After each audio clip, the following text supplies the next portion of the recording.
Thank you for listening to our podcast. If you do not want to watch or listen on YouTube, you can find us anywhere else you get your favorite podcast from. Apple Music, Amazon Music, Spotify, and a plethora of other places. So go there, leave us a review, and tell us how we're doing. Thank you. Like, comment, and subscribe. Okay, throw that on the screen because this is my favorite image of a squonk. It is the saddest creature ever, quite literally. A squonk is just, I think it was in Pennsylvania, a creature that spends its entire life crying and sobbing and in pain. And it's crying because it knows it's ugly. And it doesn't like it. And it's in pain because it has too much skin. And it's nocturnal because it doesn't want anyone to look at it and see it. And it avoids moving in moonlight around water because it doesn't want to see itself because it's so ugly. And it just cries and sobs, and that's all it does. And you can't catch one because when it gets afraid or when it's cornered, it cries so hard that it dissolves itself. Oh, wow. If this would let me actually upload the thing. It's the stupidest creature ever. It just runs around crying. Looks like my neighbor's dog. It looks like something from Dr. Seuss. It just cries. There's other stuff You ever that looks seen stupid. Thing 3? That's it. You've heard of Thing 1 and 2. We just didn't see it because it was running away crying. Don't look at me, I'm ugly. Oh, my. Like I said, that's not long enough to make a segment out of because that's it. That's the end. But I thought it was funny. Yeah, that's pretty good. Is it a cryptid? Yes. That's a cryptid. Oh, no. Anyway. That's sad. In 1955, a Kentucky farm family discovered that shooting goblins makes the same sound as shooting a tin bucket. Are we about to witness the end of the consumerist economy as we know it? A family claimed that their home had 200 demons, but when the police showed up, it turned official.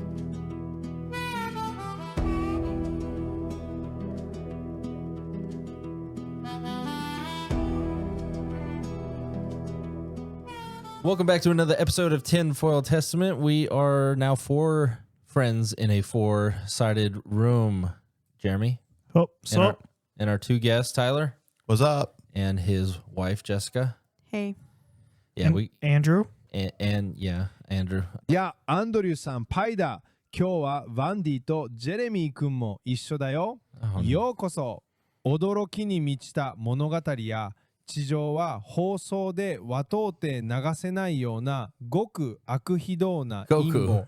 そしてすぐそばをうろつく不気味な味覚人生物の噂話などをお届けするからね。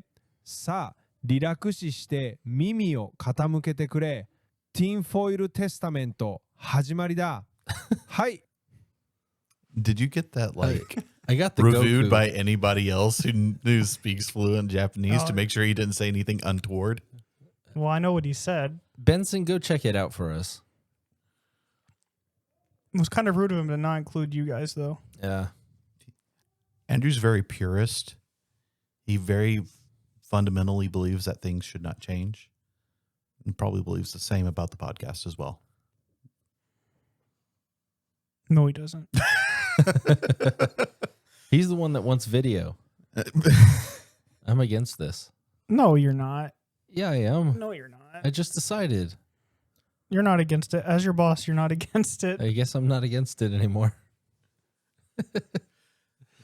You got to get a different color curtain so that you don't that you clash against the Joe Rogan show. Oh, You got to be blue curtains. his podcast looks like he took a bunch of choir robes and made them into curtains. Kind of, yes.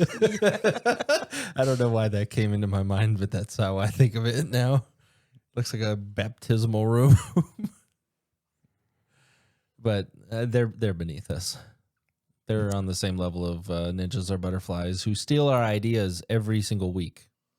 They do? Sometimes. There's Yeah. stuff that we'll talk about. We're ahead of them. They will talk about it, and then like the cutting edge next episode too, they talk about Yeah, it. in 2 episodes, they're going to talk about goblins. Probably. The cutting edge of Hopkinsville. discussion. We The frontier of talk. we dictate the market. But joking aside, I like ninjas or butterflies. Much love, guys. I'm sure they listen to us. They should. They probably do. They're Benson.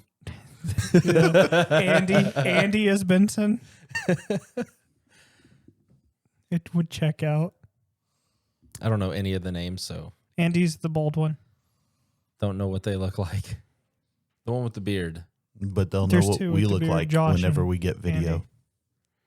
Yeah, that's gonna be a little weird because somebody said that they had seen someone with a Tinfoil Testament shirt. I forgot I'm the about that. only one that has It was a like shirt. and then so Vandy You've been asked them. seen. Vandy said, "Describe the shirt," and they described it. So they saw Vandy, Oh, You saw me. Get away from me. I That- don't know where I was though. That's and what's that weird. we've never heard back from him. So I have worn it one very time. odd. Since then, it's I guess subconsciously in my head. Did Victoria make the shirt? Yeah, That's really cool. like I had a DTF printed and then sent to us, and then I just took a shirt, put it on there, and I don't know if it's somebody in Nashville or somebody here. 'Cause She that's does a kinda really weird. good job with her stuff. Like She needs to better. have She a- spends enough money on it. No, for real. Like me and I think it was your mom were talking about it the other day. She needs to start like Big an Pat, Etsy. shout out. Yeah, no.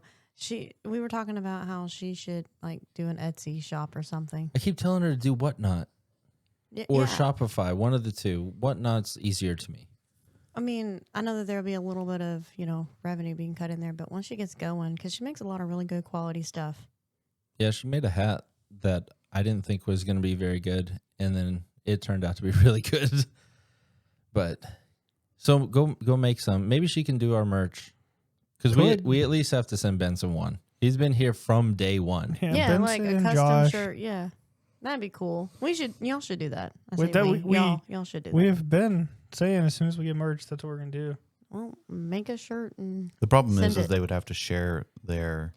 Well, Their yeah, if they didn't information want, with y'all. obviously if they didn't want to. Yeah, don't do that in the comment But- section. But Those are the do two it that in have asked for it, though. Clearly they would want to because they've been asking for it. Just you guys have like DMs and stuff, correct?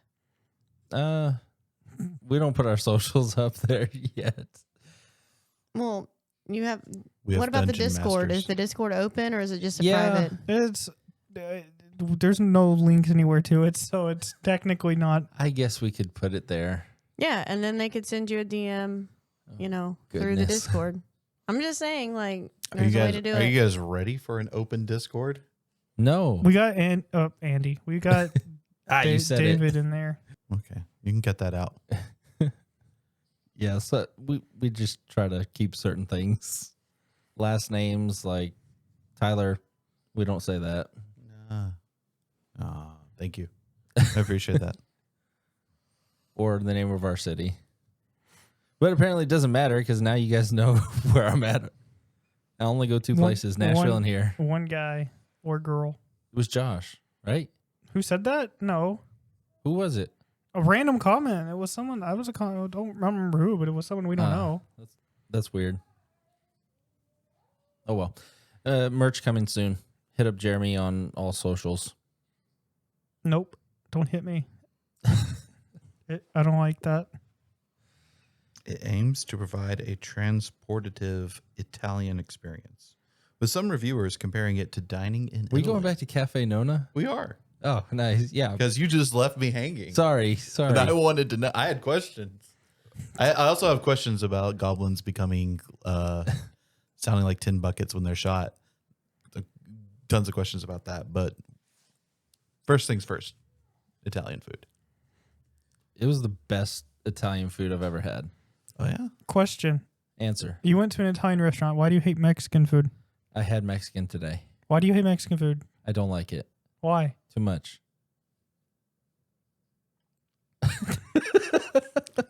Dude, we have literally like 7 restaurants, including food trucks and another one being built. I feel like there's like Zaxby's isn't Mexican. I feel like there's like a legitimate claim that he could make that it's not authentic. Out of all the chicken places, though, for real, like, why a Zaxby's? Why? Why can't we get a cookout? I think cookout would go out good here. The first time I tried cookout food, I was like, yes, this is every single cafeteria meal I ever ate in, in the public school system ever. By the way, just for the listeners, because I told you I was going to say this on the podcast, I told you I'd covered up my camera Yeah. on my phone. Oh, yeah. I noticed that the other day. I saw the tape. I was like, I went okay. full conspiracy mode. And I normally get ads for like outdoors or gaming. Sometimes Linus Tech Tips. Caught that one. That general stuff. And I just decided on a whim, I'm sure other people have done this, but like I'm going to cover up at least the front camera and see what the effects are, because, the camera and the LiDAR and everything in the infrared has to do with looking at your eyes and what you're looking at and how long you're looking at it, blah, blah, blah. My only caveat was, as soon as I know something is an ad, just skip it as fast as possible. But the rest of the time, just like go through YouTube shorts and reels or whatever. I got random ads. So random. Like places in North Carolina. One was for sure in North Carolina for like a cabin or something. The most random John place.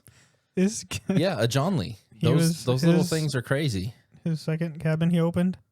He opened the second John, one? I was going to say, he has a, oh. No. Oh. No, we did a cryptid named a John Lee. Oh. Jaunli. John Lee. But anyway, it was an experience. Go ahead and do it, but don't make the mistake that I did, because my camera's right in the middle. So I taped it up and covered my earpiece. So I thought my phone was going bad. When I would talk on the phone and hold it up, I was like, dude, this is super muffled. What is I went to the point where I was cleaning it out. And then that was the least of my worries, because now my phone is dying in like 2 hours. It's dead without me using it. So I'm going back to Samsung. Just getting revenge. Samsung Fold, more specifically. But anyway, let's Nice. get into. Yeah, we got to get into it, because we've got two. We got a packed show today. Yeah, we've got two guests, and they're on a time schedule of 5 hours for this podcast. So, Yep. Jeremy, tell us about the goblins. More importantly, our oldest son will probably show up here in the next 30 minutes or so, and he'll want to be involved. But and we'll have tell to him be telling him no. I'll just tell Grandma to take him to Pizza Pub. I'll Venmo her. Very good. You can tell Stoots that if you want to. Or you could tell him to go to Hopkinsville. Yep. Let's segue.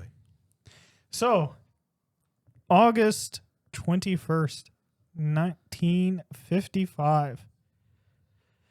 In the small town of Kelly, just outside of Hopkinsville, Kentucky. You led us on a red herring. I told you, it said it's actually not technically Hopkinsville, it's a small town.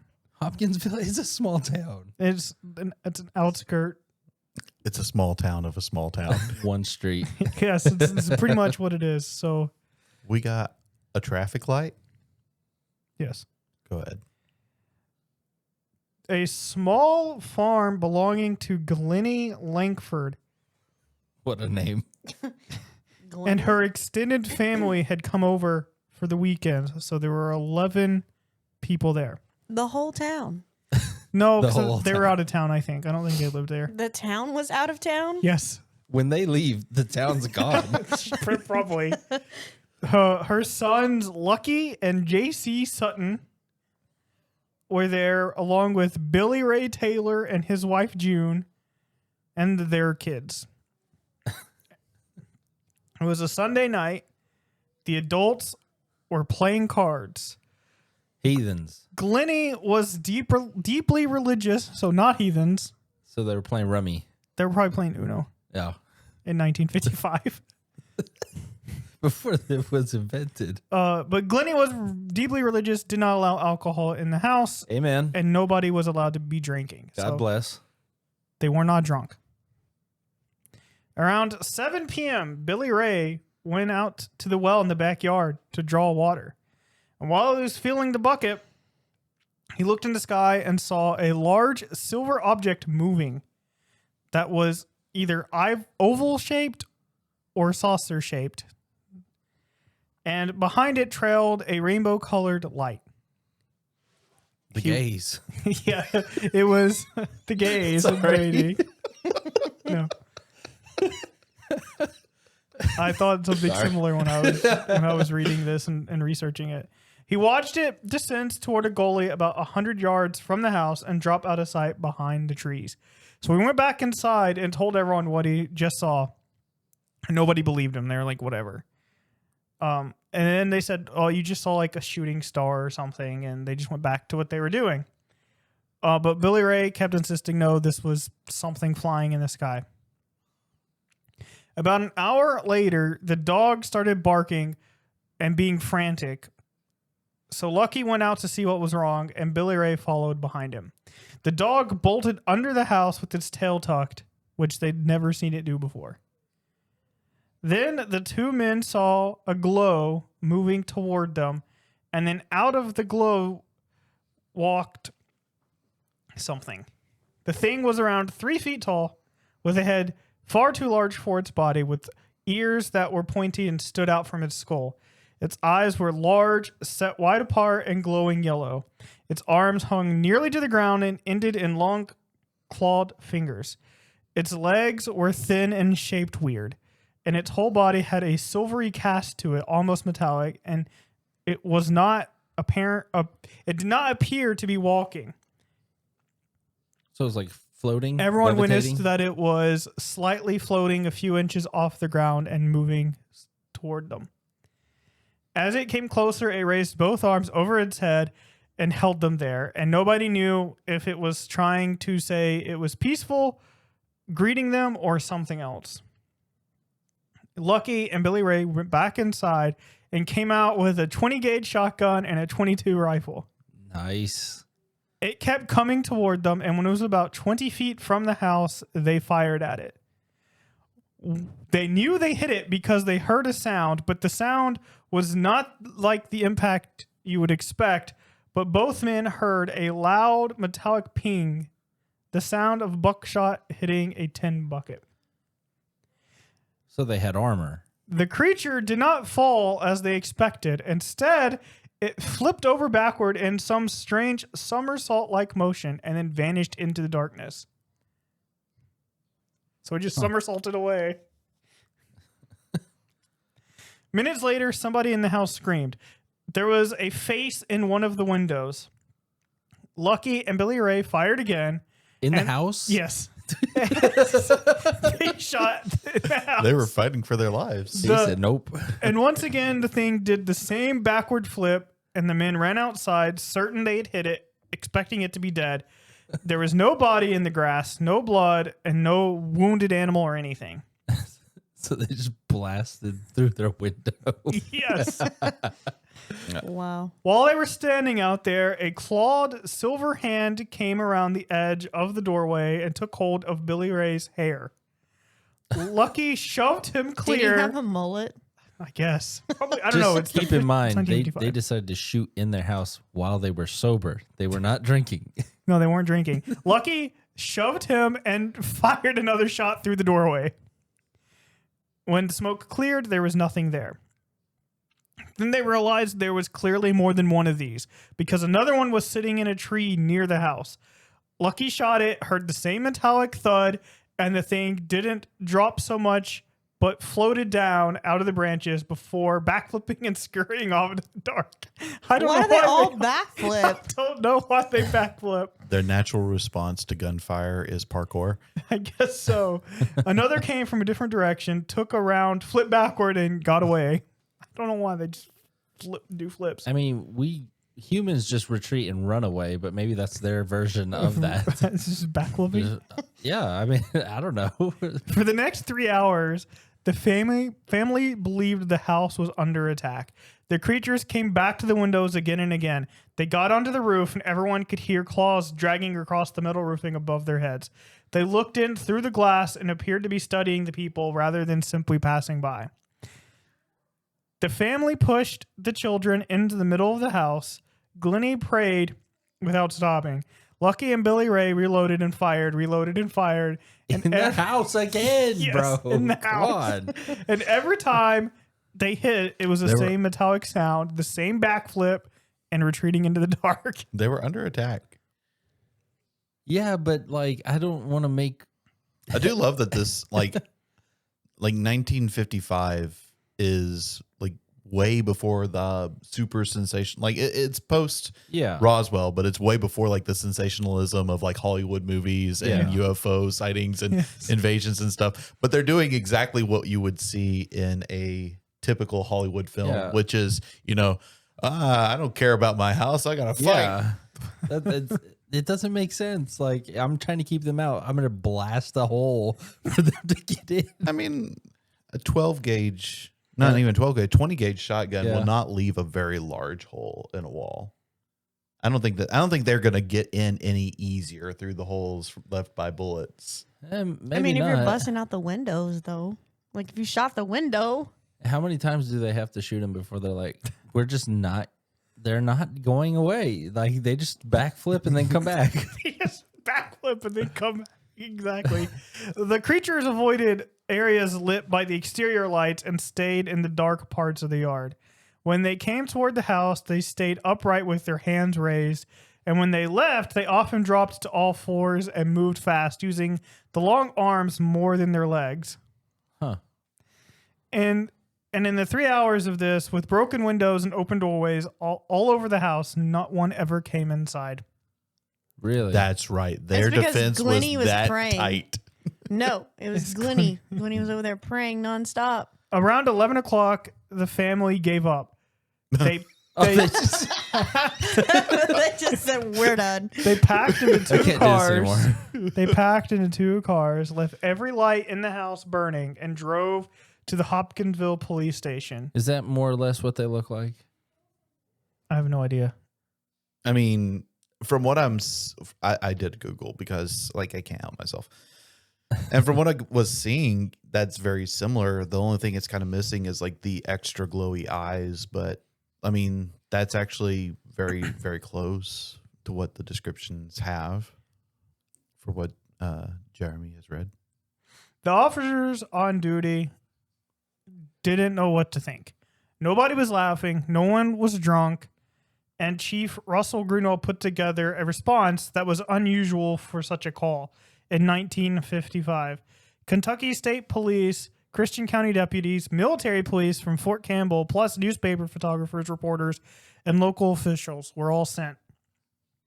Somewhere around 20 men went to the farm. They searched the house, the fields, and the woods for a few hours and found no creatures. A few officers said they saw faint lights in the trees. Somebody noticed a patch of grass near the back fence that appeared to glow from certain angles but stopped glowing once approached, which was later suggested to be bioluminescent fungus. Huh. Nothing else turned up. It could also be like oil catching light from a certain angle. Yeah. No, it's fungus. Okay. All right. Has to be. That's Has fine. to be. The officers Fine by told me. the family that the area was safe, and around 2 a.m, the last of them left. About 2:30, Glenny was lying awake in bed and noticed light outside her bedroom window. She turned her head, and there was a creature at the screen looking in, one claw resting against the window. She screamed. Lucky came up with the shotgun and fired, and the thing disappeared, backflipping away just like the rest. No one slept that night. They all stayed up till the sun came out, and once it was light, the visitors were gone, and nothing was ever reported from the farm like that ever again. Those Kentucky folk. So that's the story of what happened. As it got circulated, as people started talking about it, the story changed, and not because they changed their story, but because people just started putting their own spin on it. Like the family and the story they've always said where these are like metallic looking things, but somehow the media turned it into little green men, probably because the alien craze that was starting up, they wanted to tie it into that. So sometimes when you hear about this story, that's what they're called, but they're more goblin-y metal people than they are. Clearly, yeah, from the description, silvery. Again, it is important to note that they weren't drunk. The police confirmed. Yeah. And obviously it makes sense because she wouldn't let anyone drink because she was like, that's evil. No, we're gambling. We're not drinking. One investigator with medical training took Billy Ray's pulse at the time of this happening, and he had like a really high pulse of 140, which is like means he's obviously He's like working out. Stirred up about something. And even the chief was like, I don't know what actually happened, but these people genuinely believe something happened. Their home had been shot to pieces. Yeah. Because they spent 3 hours shooting through it. There were broken windows, bullet holes through the walls, torn window screens, shotgun shells, rifle casings scattered across the property. They never found footprints anywhere on the property. They never found any blood. They never found any wounded animals. They found no trees or fence posts messed up, like you would expect. Just hundreds of rounds that went out of the house, and that was it. Hundreds. Yes. Shotgun rounds. Fort Campbell MPs went to the farm that night, and Air Force correspondence shows there was interest in the case afterward. But Project Blue Book announced almost immediately that there was no official investigation and no evidence of anything. But years later, in the case that released files from this, internal documents show that they were requesting more information and were waiting for UFO researchers to start digging into it. Huh. Why does it always go back to UFOs? Well, I mean, he did see The gay UFO. Hit the gay UFO. That explains why you can't shoot him. That's right. Like I said, reporters came and they started like stretching it, and they started doing stuff. They want to like get the best. the family never gave an exact number of how many there are because they didn't know how many. They just knew hundreds of shells. They There's just gotta be a lot of knew. them. They just knew there was more than one, but it could have been the same 2, could have been the same 3, could have been different every single time. They didn't know. But reports started saying it was a dozen or 15 of them. Yeah. Number that they Just made how up. the news gets their views. And then people started saying that they just made this up for money. So they tore up their house. And If you make enough, and the reason, I mean, what's the cost of the reason replacing they thought it was for money was because after this was in the paper, people started just bringing themselves over. People like from across showed up at their house and was like demanding to see stuff and was like whatever and all over their property and wouldn't leave. That's weird. And it was like daily when they didn't like it. And so eventually, let me see. Did they not realize like the last time somebody showed up, they shot everything? They shot. But so this started happening, and after it had been happening for a while, Billy Ray started saying, you can only come if you pay money, and started taking money from people to make. And so no one else did, just Billy Ray. So they were like, you're just doing it for the money. It's like, no, that thing grabbed my hair. But everything else involved, everyone else involved turned down like everything. They were trying to get him on TV shows. They were trying to get him to do this. They're trying to get him to do books. And they just said no. Like, and eventually, and by eventually I mean 2 weeks later, Glennie sold the farm and moved because she no longer wanted to live there. I don't blame her. I mean, There's probably holes all in the house still. Yeah, you're probably finding holes like years later. What's interesting to me also is that apparently there are some loose pop culture references to this. One of them I had no idea. Gremlins design and like some of the idea of Gremlins came from this. Huh. Some people think Sableye from Pokemon is related. I don't know about that. But it kind of looks like it. Like, I mean, just the design, but I don't think it's related. It's just interesting. But in The Legend of Zelda Majora's Mask, there is a side quest to defend a farm from alien invaders that are like showing up and floating toward the house. I remember that. It's really hard too. So that might actually you have to use hundreds of rounds. Hundreds of arrows. Yes. Yeah, hundreds of arrows. No, it's that actually brings back trauma because it's a very hard thing to do, and you have to do it in order to get like the 100% clear of that day.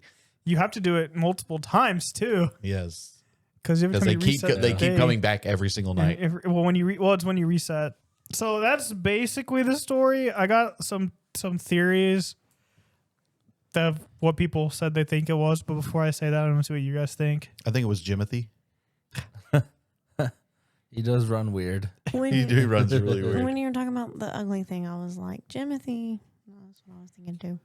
No, but like for real, a lot of the description could kind of tie back to raccoons. They're silvery in color. They've got pointed ears, large on their skull, wide set eyes that like can tin glow. Cans when you shoot them. I think the tin can is like the one thing that maybe not, but I think that might boil down to bad aim. I think if you shoot hundreds of rounds in a night and you're not killing anything, keep in mind you're just a bad shot. Yeah, you're shooting through your window they too. Backflip away. What are you supposed to do? You shoot an animal that small, they will. And I think the raccoon honestly explains the backflip away as well, because like raccoons like move weird. Raccoons notorious. They can backflip. walk on their hind legs too. So that would be like my And their paws kind of look like little hands. silvery. I mean, it really. claws. I mean, I don't know. So- That's weird, but it could have been a bunch of raccoons, maybe. It's like Okay, but den. actual counterpoint, you don't think that people who lived on farms and stuff know what raccoons look like? oh no, that's very valid, very valid. My next theory is that they're intergalactic evangelists, and they were trying to spread the good Noah's news. Ark. They were just Jehovah's Witnesses. That's right. They were like, "Do you have a moment to talk about our Lord?" And they just kept getting shot. Our Lord Yeah, and Savior look at Jimothy. this. Look at this cool trick he shows us, and they backflip away. That's right. No, I think the tin sound, because like if you shoot, it'll ring for a second. I think that was just them shooting and their ears literally ringing, because it doesn't sound like they took any precautions of like, oh, let's get ear pro on, and they just grabbed the guns and started blasting. Literally the meme. I started blasting. Yeah.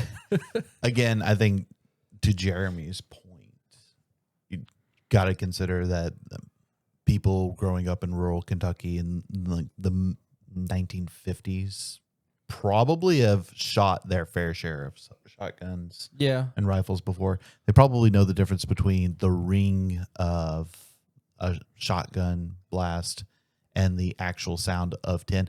Honestly, they probably shot tin before. That's probably how they had the relation. Man, that sounded a lot like a tin bucket. These were actually ninja, and they were using substitution jutsu with tin cans lying around. Yeah. Really fast. That's what it was.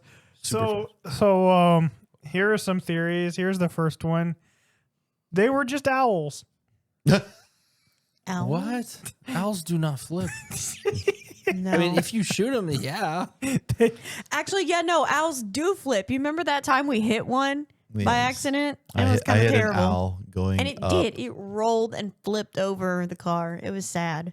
There were very owls depressing. that just happened to sound like tin cans and also didn't leave any feathers anywhere. Yes. Yeah. No. Another theory is it was just Billy Ray seeing a meteor, which is like, that doesn't make any sense.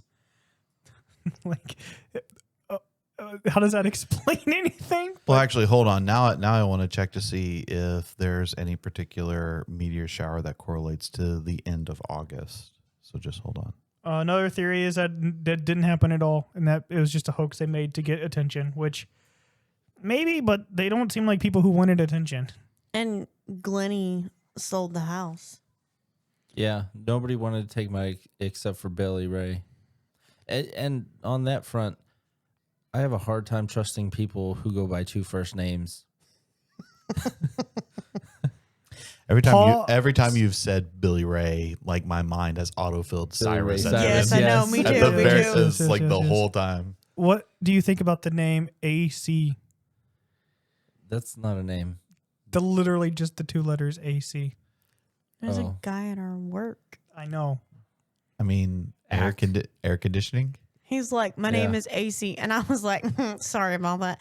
Because I thought he was kidding. And then he was like, no, for real. And I was like, oh, oops. AC. Pronounced AC. You just look at him, put your hand on his shoulder, and say, "Son, you're going places in this company." Yeah, literally. Literally.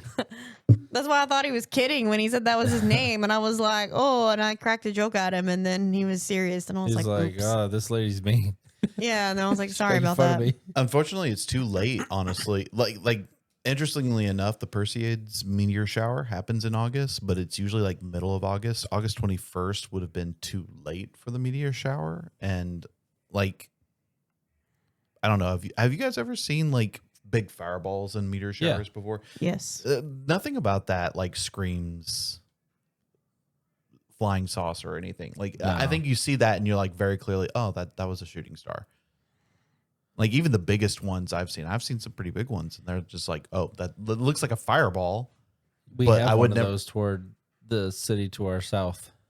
A fireball? Yeah, you've seen it. Yes, the floating fire. Yeah. Yes.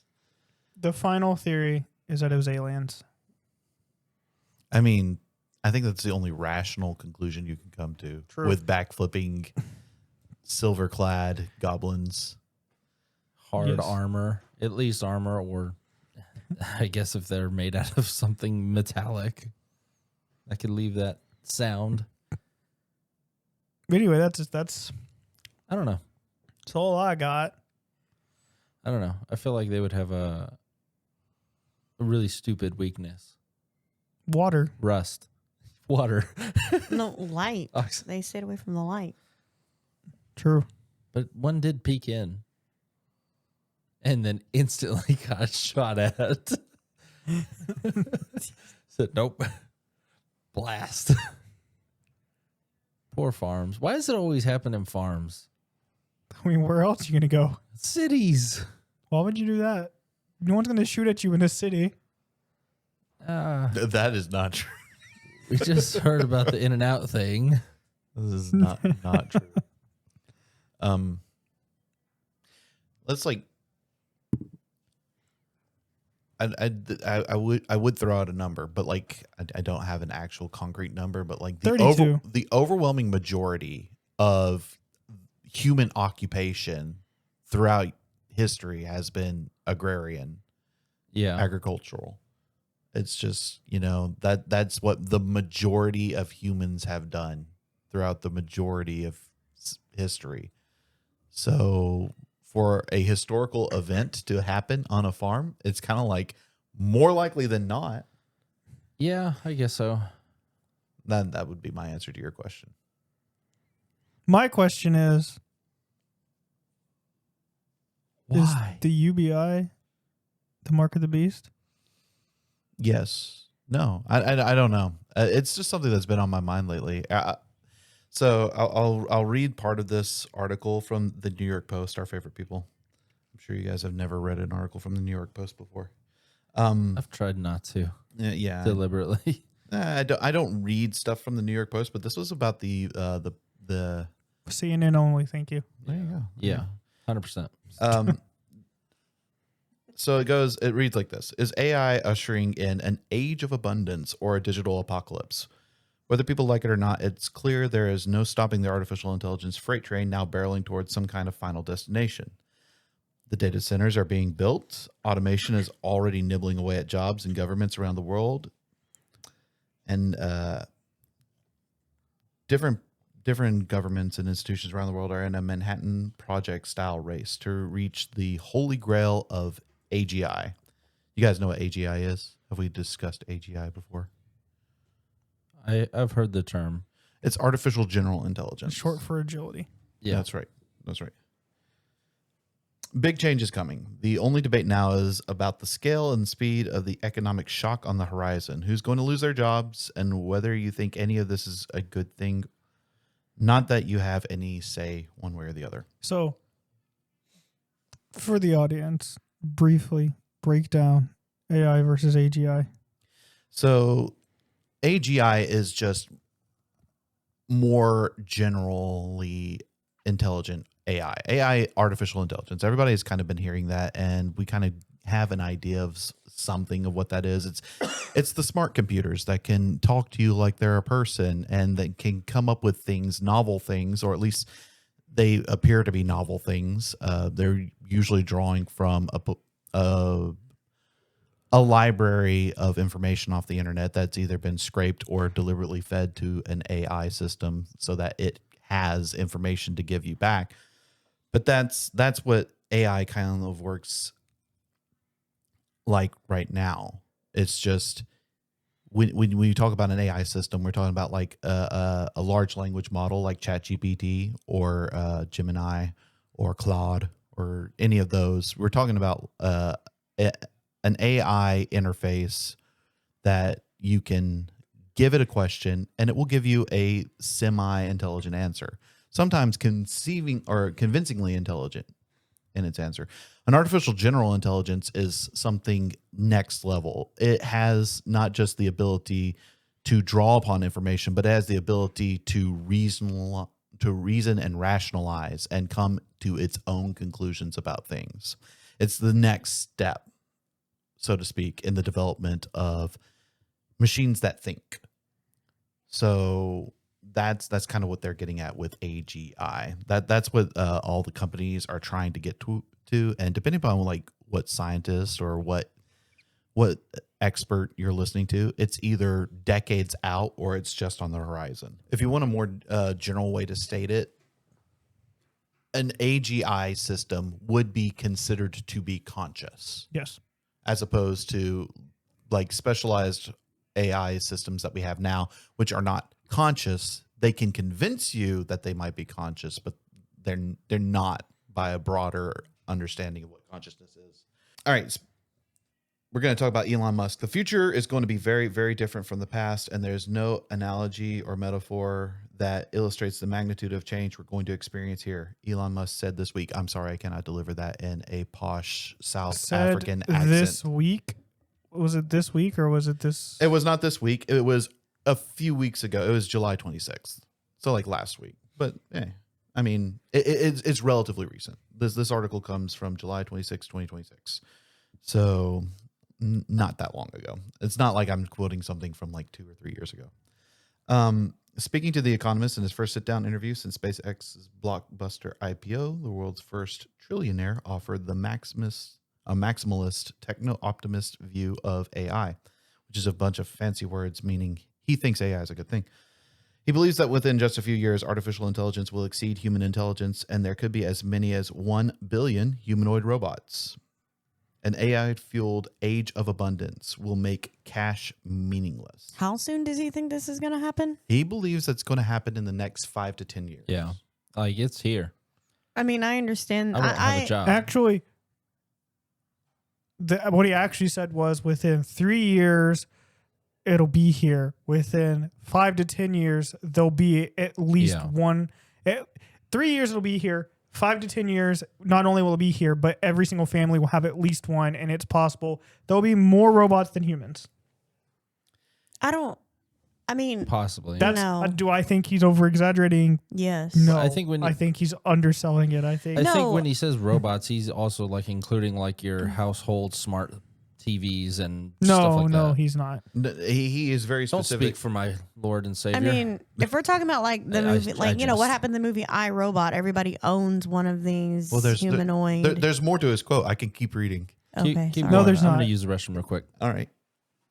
He says there really won't be anything AI won't be able to do better than humans apart from being human.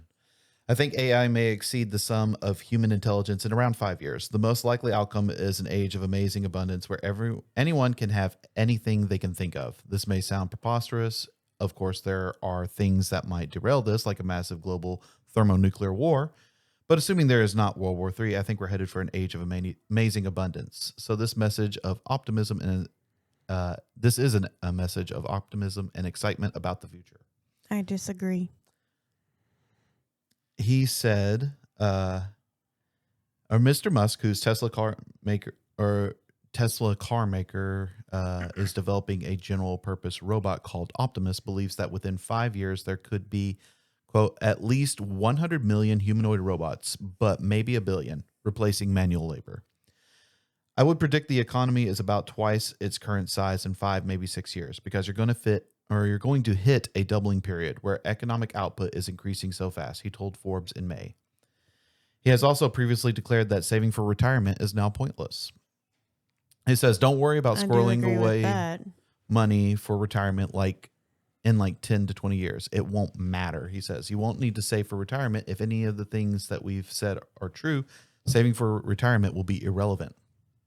In that post-scarcity scenario, which AI boosters argue will inevitably result in some form of universal basic income, UBI, to support humans with nothing left to do, co-host Peter Diamandis predicted the services will be there to support you. You'll have the home, you'll have the healthcare, you'll have the entertainment.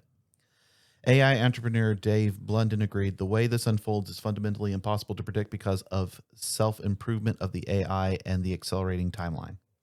Okay, so I don't doubt that technology is going to increase. I agree with that. But I don't think it's going to just be wonderful the way he's talking. And the reason why is because of us. Like, people... Because of us in this room right here. No. We will not stand for this. No. You're not taking my job, you bought. No, not it's not the job. You will not have abundance. I will not. No. That is truthfully how people are. Humanity will get in its own way. We're not going to just suddenly go into this utopia.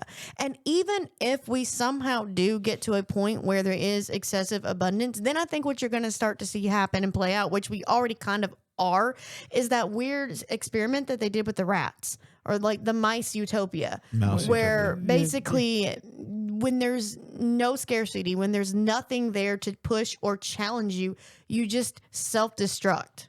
So I don't think we're just going to have this wonderful utopia with robots and everybody's like content WALL-E. and happy. It's going to be like WALL-E. No, not even like WALL-E. Like WALL-E is incredibly optimistic compared to Yeah. what the mouse utopia is. If you've never talked about the mouse utopia, you should talk about it sometime.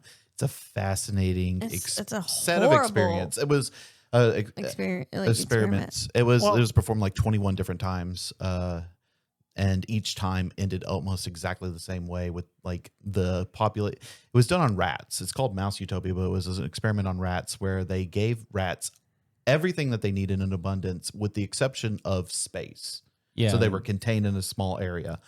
But they wanted to see how much the population could tolerate being confined to a small area if it had no other limiting factors. Yeah. And what inevitably happened in every single case was that the population would rapidly climb and reach a zenith, and then the population would begin to decline and ultimately go extinct. And the reason why they'd go extinct is because like the female rats would stop breeding and stop caring for their young, and the male rats would start cannibalizing younger rats, and they would stop showing interest in females and start just grooming themselves and staying isolated to themselves. This is a gross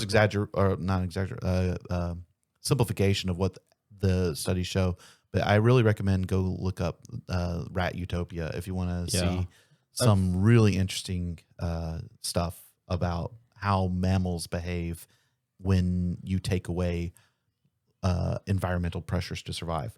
But I'm not really trying to get into that. No, I'm just saying that like in response to, Elon Musk being like, oh, it's all going to be wonderful. Everyone, it's fine. You're going to have a universal basic income. You're not going to need to work. You're going to have these robot servants and it's all going to be great. And I'm like, no, it's not. Elon Musk somehow, I don't know how with the things he's dealt with and faced, but somehow thinks, oh yes, once this hits a certain point, everyone will just understand and see and come to terms with it and it'll be fine. And like it's like, but they won't. At the other end of the extreme, we can't agree on anything these days. So there's more to this. There's more to this. Hold on. There's more to this. At the other end of the extreme, energy researcher Dr. Chris Martinson, speaking to the podcast host Tucker Carlson this week, likened the race to AI to the Tower of Babel, the biblical tale of humanity's catastrophic hubris. There's nothing new under the sun, he said. I honestly, truly believe this AI thing, this is our Tower of Babel. It's a device by which we've convinced ourselves we can finally get to that exalted seat next to God. Even parody. We are now God. And of course, that lack of humility, that pride, that arrogance has always backfired. I agree. I agree with that statement. So the question becomes, is this a story of doom or boom? And then they go into other people talking about different perspectives, different ideas of what the future is going to be. The future of work. This Professor Rocky Scopoletti, author of Perspective Magazine, said the future of work isn't fundamentally a labor problem; it's becoming a governance problem. The biggest disruption won't be robots taking jobs; it'll be the decoupling of income from labor. Automation can create extraordinary abundance. It doesn't automatically create fairness. Ownership will matter more than technology. So the question won't be, will AI replace workers? It will be, who owns the robots, the data, and the intelligence? Yeah. Every industrial revolution changed how people worked. AI might be the first that changes why people work. And it goes on to offer some more perspectives on that. But the real question, and to get into the discussion, so I quit reading and actually start using my brain again. At what point in time does, and this is a very first world problem, right? At what point in time are we looking at like humans not working, not only because there's no need to work, but there's actually no opening for them to work? And then what do we do with that? And then if honestly the solution to that problem is some kind of government instituted UBI, are we not looking at a system by which if you take this UBI, if you accept your role in this system, if you take a number and you get put into the system, then you can buy, sell, and trade. Well, what's the point of buying, selling, and trading anyway? The point of buying and selling and trading historically has been... No. I don't mean historically. I don't need that. I mean, at that point, when nobody truly has money because there's no point in money, what is the point in buying, trading, and selling? I understand you need goods, so that's why you personally would want to, but what would be the point in anyone saying, yes, give me money so I can give you these things if now there's no point in money? I think the point would be still having a democratic system by which we determine which products are valuable to continue to produce as a society. Because what you'd essentially have is a society whereby like everything can be made, but that doesn't mean that everything should be made. And you got to determine what is most important. So like for a society that can do essentially anything, it has to still have some kind of directive on what do we produce primarily, secondarily, tertiarily. The point would be power. Well, it would be the people on top, but kind of creating this I'm trying to fake need for it, because they're really the ones dictating to everyone. Like your common average person, right, is just going to be whatever. There's not going to be a point to that. But for the ones that are on top and like in control, that's the point. It's being in control and having that power. But it doesn't work.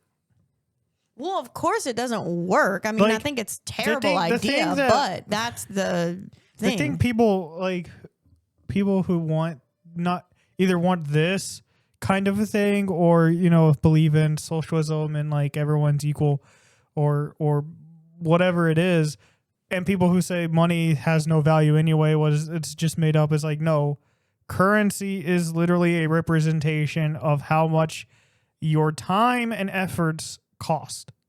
That's what money is. Money is a stand-in, because you cannot legally, in most countries, you cannot actually do work in exchange for something. Like, you can't go to the store and say, I'm not going to give you $20. Instead, I'm going to do work for you for three hours in the back, and then you give me this food. You can't do that. So the money is the representation of you put your time, you put your energy, you put your effort. The more time you put in, the more money you have. The more effort you put in, the more money you get. It's a tangible representation of valuation. So Yeah. there is inherent something backing that. Now, once we lost the gold standard, how it's backed becomes a different thing, and that allows the inflation to run crazier because it needs a backing to represent it, and so that it kind of lost kind of its purpose of it just being its own thing now, but still has that. Once you remove that, and now everybody just gets money for the sake of having money. So everybody has it. It doesn't mean anything. It's literally just it's as valuable as we say it is because it is. Well, it Yeah, but doesn't. to get the money, you have to fall in line. And there's the power, there's the control. In order, because see, you still need the money to participate in society, but now instead of putting your work in, you got to do what we say in order to get it. I understand. I do not need. I understand. I understand that the concept behind it is control and power. I get it.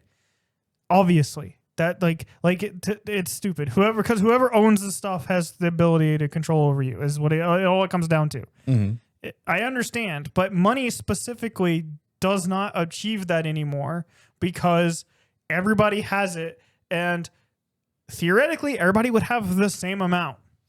Right. Theoretically. I think what it boils down to, like the purpose of money, like again, it becomes a less of a, it's still a physical representation of valuation. Now, how physical it is kind of depends, because if we go to a system that's fully electronic, digital tokens or what have you, then it's not tangible, but it's still a idea represented by a physical number of something. And that idea is, how important is this thing? And I think like what we essentially would be getting at is your ability to participate in the market as a consumer would be less about giving money to an entity, because at this point, like we can walk down the most dystopian or the most utopian like trains of thought, but at this point, essentially trying to make money for money's sake is pointless because everybody can have money. Like scarcity eliminates the need to say I have more than you. But then what is it replaced by? It's replaced by the idea of being able to voice with your value tokens, your money, what is important to have. And that drives production, because ultimately they won't know what to produce otherwise. Because as it stands right now, the whole point of designing and bringing goods to market is essentially a gamble and a hope by companies to say enough people want this stuff that they will pay us money to give it to them. Yeah, but at that point, you don't care. Well, yes and no, because Well, see, that goes right back into what we were just talking about with the mouse utopia. Exactly right. You don't care. You So don't. You just Like- don't. well, the consumers will care about what essentially they think is most important. Well, yes, but once you get, again, it goes back to control. Once they're in full control, they don't care what you want. They Right. already don't care what people want now. They already produce stuff that people don't want. Sure, but All they, the Like a time. $93,000 bracelet. but they produce it in the hopes that somebody It's will so want it. ugly item like a bracelet. So I didn't want to get into the discussion of the idea of the morality of wealth or anything like that, because I think that's kind of like it's an adjacent related topic, but that's kind of not where I was going with this. Where I was wanting to discuss was the idea that there's been this idea that's been circulating for a while now about consumerism and what the ultimate end goal is. And I forget which group it was. Jeremy will probably remember, that said that in the future you'll own nothing and be happy. Oh, whatever his name is. Yeah, but he was speaking at a. Yeah. I We're can't- already there. like we're close. Everything's a subscription. That's the I stepping stone I to it. genuinely think people under the age of 30 are basically already there. It is much more, at least in Western civilization. I'm pretty sure the statistic is more than half of people under 30 don't own homes. Right. And I know this is silly, but like gaming consoles are going away from physical, and now it's all digital games, which means and same thing for other media stuff like movies and stuff. It's all digital, and they can take it away from you anytime they want to. Yeah, and I've had a buddy of mine who that he has like nonstop been complaining about Sony's decision to remove physical gaming by what was it, 2028? 2028. There's more and more ads and more stuff for things like computers and consoles that's like rent.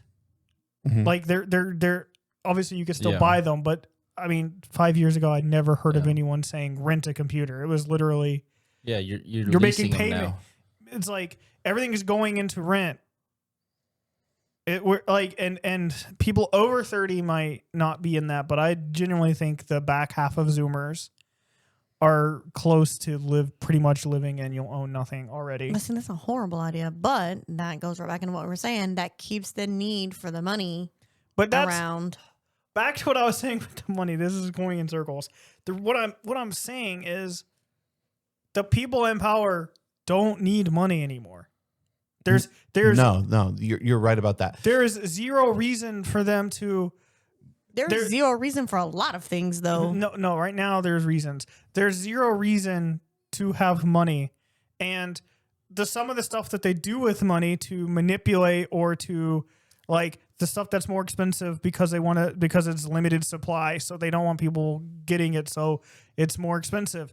It doesn't work when everybody has the same amount of money. Then it's just going to change from money to something else. So that's what so I'm like. Something else will be what we are considering money. Right. Like money doesn't mean anything anymore. Right now it's ram sticks. and How like, many ram sticks do you have?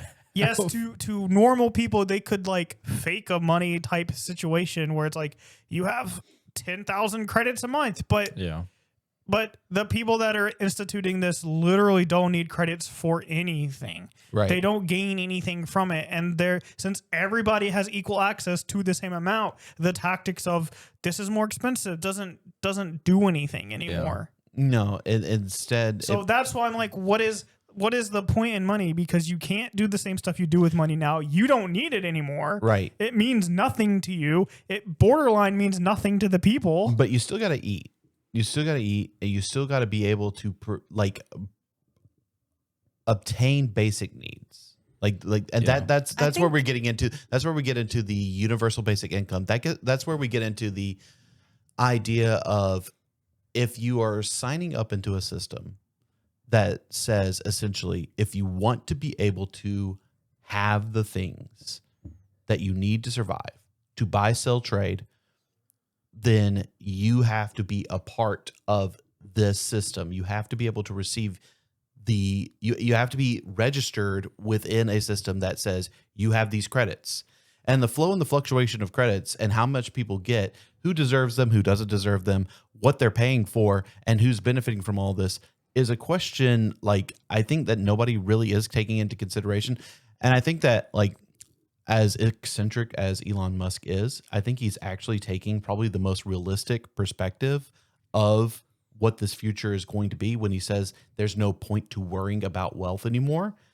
Well, he's already there. Well, yeah, I mean, when you're a trillionaire, there is no point to worrying about wealth. I think a better way to ask your question, Jeremy, because I don't think I was fully understanding it at first, it's not what's the point of money, it's what is the point of money to the elites at that point? That's what I mean. That I wasn't understanding that fully at first, but now I'm like, no. Your question makes more sense now when you think of it that way. Because there's still a point to the common person, but to the elites, yeah, you're right. It's like, no, they don't need it. But I think you were correct when you were saying that the point of money is control, not necessarily like I'm controlling the flow of something, because in a post-scarcity society, which is what we're talking about, like there is no control of the flow of resources and the ability to have things, but instead there's the ability to control what people want and what people are interested in. Because again, this gets back to like Elon Musk.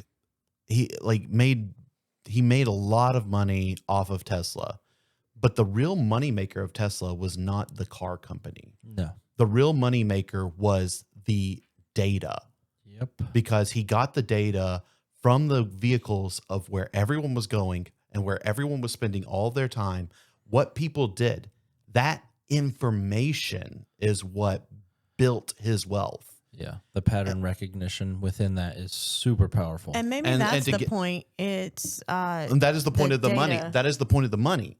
No, is because you use the money as a token to understand what people are doing, and then you use that to leverage your control over a population to say, oh, if people are doing these elite, things. The point would be getting the data. Yes.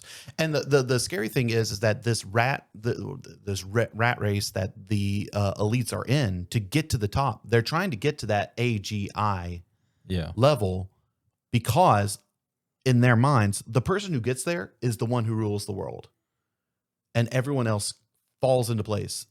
And then society becomes stratified with the ones that are in control on top. And then everyone else kind of being beholden to whatever they decide you want. Do you think that's what Elon is trying to do with getting to Mars eventually? Is he'll already have the AI system to send over there, and the robots he's trying to make robots, obviously, right. to send there to build the infrastructure for us or for him and whoever else he wants to bring along, and basically make a place ahead of him. I mean, it sounds an awful lot like it. Like if I were the evil genius of this movie, trying to get to the point where I was in control of literally an entire planet, I can't think of a better way to go about it. He's creating Rapture from BioShock. Yeah, more or less. Because there's no laws over there. No. Well, yet. Exactly. And he will be able, like the person, if you're Elon Musk and your goal is to get an entire population of humanity to yourself, isolated. And I don't know if he has, and I'm not going to presume whether or not he has any ambition to be in control on Mars. I assume he'd want to go. I don't assume that you may put this much effort into something and then be like, I'm going to send everyone else. I'm staying here. I'm leaving. You guys leave. I'm staying. Yeah, I actually like it here, but I don't want you guys here. Yeah. I bought the block. Now everybody out. It would be like the most amazing Uno reverse of all time if he like convinced all of his political opponents. They all go and then he's like, I hereby rename Earth X. Yeah. Yeah. He's gonna fix Earth and all the climate. We are Planet X. So good. That's what it was. That's what it was the whole time. It was the whole time. But it was again, the meme of the astronaut, Planet X always has been. But to the credit of the energy researcher, the whole equating that to a Tower of Babel project. I mean, how much closer do you need to be to the Tower of Babel? Like in the sense of like, oh, I'm building not just a community. I'm building a world in my image. Yeah. Listen, I'll worry about this being the Tower of Babel the moment the data centers are stacked on top of each other instead of spread out. So I don't have want the one data question. center next to the zoo, by the way. That's a terrible idea. We don't live in Nashville. No, we don't. No. But I still think it's a terrible idea. Really hard not to be found. I still think I it's was a found terrible once, idea. man. Wait, we did that to someone before. Yeah, but we didn't call them out on the internet about it. We went and talked to them. We went and talked to them in person, which I think is even more weird. We were just like, hey, by the way. I think Kendon's here. To be fair, you already knew who that was. Yeah, they don't know who I am. I mean, like you've seen them, so you know who they are. This person did not know it was Vandy. They didn't say, "Hey, Vandy, I saw you." They said, "Where can I buy that shirt? I saw someone has it, so clearly you guys are selling shirts. I want to buy one." Yeah. but it's a shirt only Vandy has. Well, I mean, Now in their they know defense, they've they seen me. weren't trying Yes, to that's call what- Vandy out. that- They that's just what I'm thought that you saying. had merch. That's what I'm saying. This was not someone calling out Vandy. It was what I'm getting at. Oh. It was not a call out. It was they Yeah. didn't know they saw Vandy. Oh, I have a question for you. Go for it. At what point, or if at all, do you think, because you said AGI is basically creating a consciousness, Right. or as close to it as we can, do you think it'll be a crime to kill a consciousness? I think that ultimately yes. you can't get away from that idea.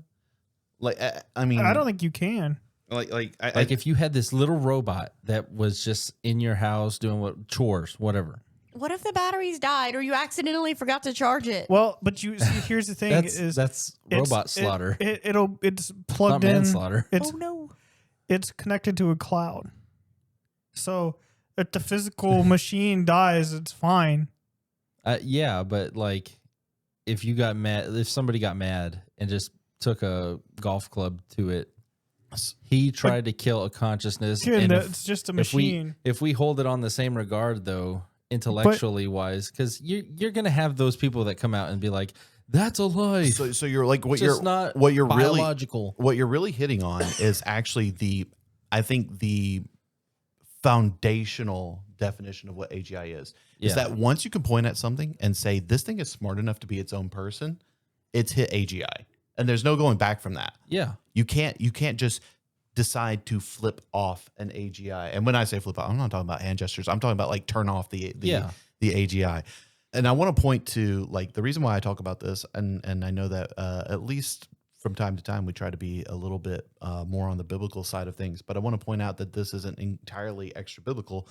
Reading in Revelation chapter 13, verse 14, talking about the beast of the earth, who's the prophet of the beast of the sea, says, and he deceives those who dwell on the earth by those signs which he was granted to do in the sight of the beast, telling those who dwell on the earth to make an image to the beast who was wounded by the sword and lived.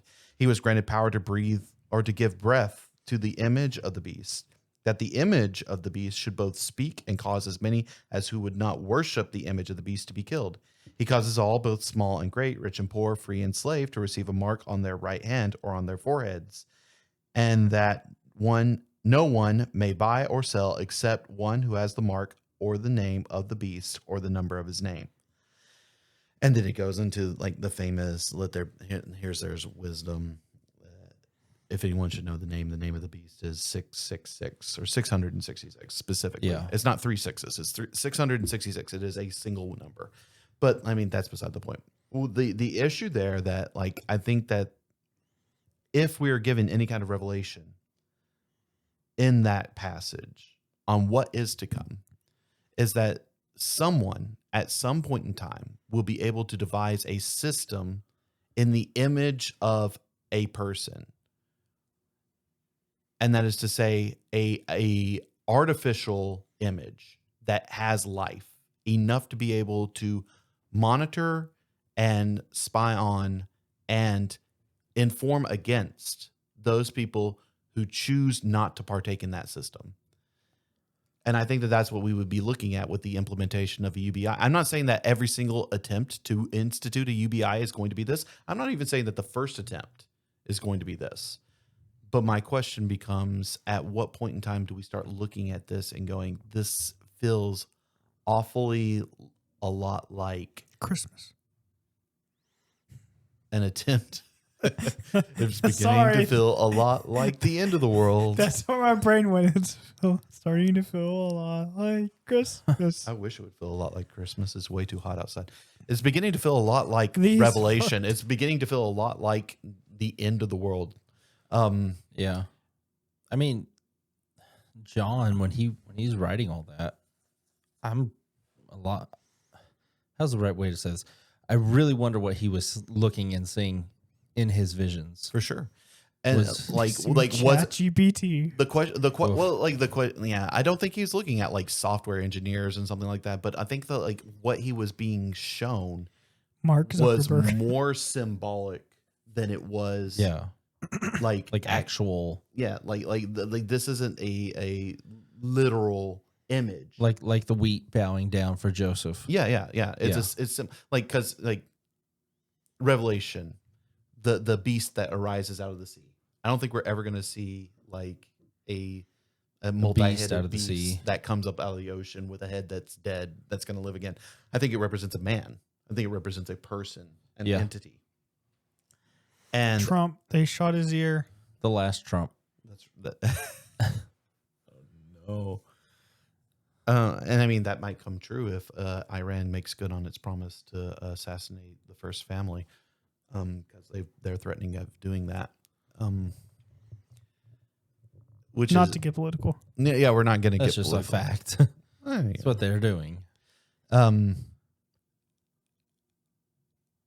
Where I'm going with this is, I think throughout our lifetime, we've often seen and heard a lot of people make big claims about innovation in technology that changes the way things are done. We saw it with the advent of the credit card. We've seen it with the invention of the RFID chips that can be even planted in people's hands, or we've seen it with the development of biometric scanning technologies that allow you to use your facial recognition, your fingerprint to unlock your phone, that kind of thing. And every time that something new like that comes out, you see a bunch of people in the faith community come forward and say, that's the mark of the beast. It's the mark of the beast. It's the mark of the beast. Yeah. But how many people are going to be prepared to say it's the mark of the beast when it's their paycheck? Yeah.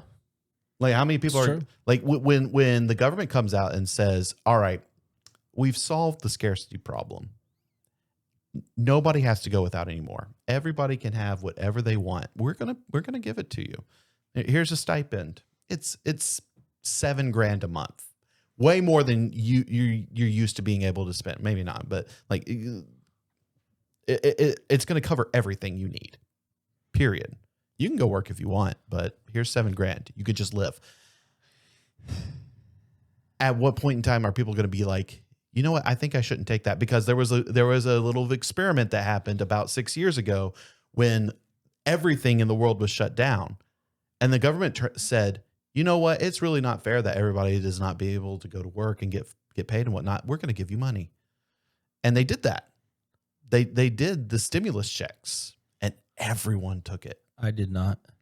You did. I did not. You did. Nope. You did. Nope. I paid for yours You took it. via my taxes. But I find this like really kind of, in the same way, at the same time, highly interesting and problematic. Oh, yeah. Because I think that this is the great problem of our time that we're going to be facing. I think this is going to be like the equivalent of like the Great Depression. It will have that profound of effect. Yes, on the next 100 years. I genuinely think that people, Gen X and Boomers, look at this like it's not happening. It's not going to happen. It's not a big deal. It's just whatever. Like Mr. Robinson tells me that all the time. And then you have Zoomers who are like, this is my life. they're Zoomers. And so millennials are in a weird position to where we know both worlds. Mm-hmm. Yeah. And I genuinely, this is like a scenario where I don't know what the solution could be, but I recognize that there's a problem with our system, and I recognize that there's a problem with compatibility for what's coming, because Sure, yeah. you can't have our as is or as intended to be capitalist society and work in a way that's like this. Right. It just doesn't, like, if But there's also going to be like sectors within the economy that are going to go before like everything goes. Yeah. Because like on the one hand, you can say warehouse jobs, they're going to go away if we get the humanoid robotics with automation. Have you seen the video of those two packing? no. There's a video out there about these two humanoid robots. They're packing robots, and they're at a facility, and all they're doing is sorting packages. But they were set there, two of them, and they were working as fast as a normal human, and they worked for like 4 days straight. Yeah. Like 4 days straight doing the same work as a human as fast, not taking breaks, no lunch breaks, no sleep, just 4 days straight sorting packages. Then do you, as whoever's the owner of it, because I imagine there's going to be a ton of outsourcing with that. Mm-hmm. Say I own the warehouse. I need workers. I go to you and say, how much for, I need 10 just packing robots. Then that's where the shift of money goes, is I'm not paying the worker. I'm paying you for the robots. So, and then at that point in time, the question becomes, how do you tax that? Yeah. Because ultimately what we get back to is who like at the end of the day, at the end of like the big race, what entities are finally in control at the end? Is it companies or is it governments? Because governments derive their power from the governed, and they derive their wealth from taxation. That is how governments build their wealth. If no one's working, no one's paying taxes. And if no one's paying taxes, then how does the government stay open? Yeah. And if the government's not staying open, who then becomes in control of the decisions that are being made? People with the guns. The people with the ability to stop. Not those people. They'll just shoot their walls. The people, at the goblins. It's the people. It's the people who control. It's the people who control your access to goods at the market. Yeah, yeah. And that's the resources. Yeah. Resource control becomes the name of the game. It's going back to like Stone Age in a way. That is. I don't even think it's open yet. The name of the game, and that's everything. Like that's the whole point. And I didn't come to this talk with a conclusion or with a solution, but I came to the talk to raise the problem and say, hey, I think it's about time we start actually taking this seriously. Yeah. Because the most powerful people in the world are taking this seriously, and they're taking this so seriously that they're betting everything. Yeah, and there's two really big things at play that a lot of people who aren't, especially again, older people and honestly conservative people, because conservatives don't believe in change, aren't taking seriously, and that is the advancement of AI in general, which is what I was talking about earlier, is like, how do we know it's not AGI? Like, that's a big deal.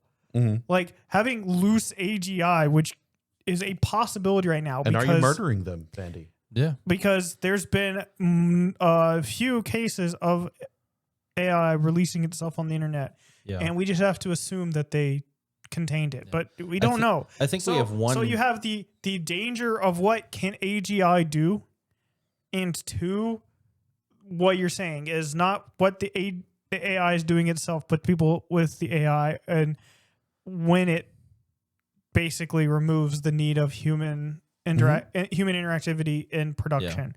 Yeah. Like, those are two things that are very real and very, like, not generation or two down the road, but within a decade. Oh yeah, will be here in our faces. I think we have. This at least the last the thing latter. I say about maybe AGI may not be. By the middle of this century, human work very well could be obsolete.